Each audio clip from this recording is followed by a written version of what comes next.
আমাৰ পঞ্চায়ত নিৰ্বাচনৰ কেম্পেইন আমি ৰাইজৰ মাজত প্ৰচাৰ চলাই আছো আৰু আমাৰ যিসকল প্ৰাৰ্থীসকলৰ কাৰণে ৰাইজৰ পৰা আমি ভোট বিচাৰিছো।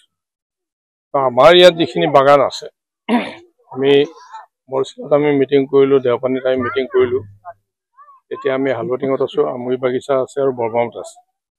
এতিয়া আমাৰ আমুৰি সমষ্টিৰ যিখিনি বাগান, সেই বাগানখিনি অসমতো বহুতেই বাগান আছে, কিন্তু সেই বাগানবিলাকৰ লগত আমাৰ ইয়াৰ বাগানখিনি কিছু হ'লেও বেলেগ আৰু বহুতখিনি আগবঢ়া।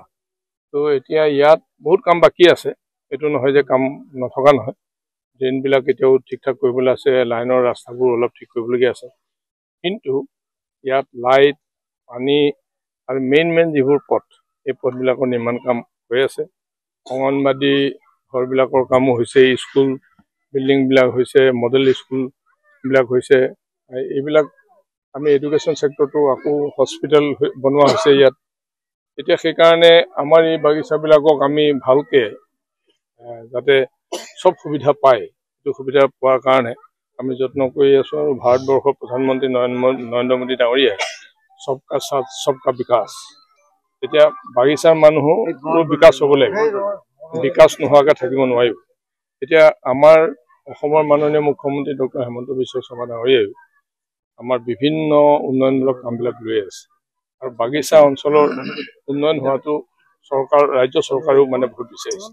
সেইকাৰণে আমাৰ গোটেইখিনিয়ে যিহেতু ইয়াৰ উন্নয়ন হোৱাটো বিচাৰিছে, মই ভাবোঁ যে বাগিচা অঞ্চলৰ উন্নয়ন হ'ব। কালিলৈ হয়তো বাগিচাত যিখিনি মানুহ কোম্পানী ঘৰত আছে, কোম্পানী ঘৰত, সেই ঘৰবিলাকো হয়তো যিবিলাক মানুহ ইয়াতে আছে, ঘৰবিলাকত আছে, তেওঁলোকৰ নামতে হয়তো সেই ঘৰবিলাক হৈ যাব।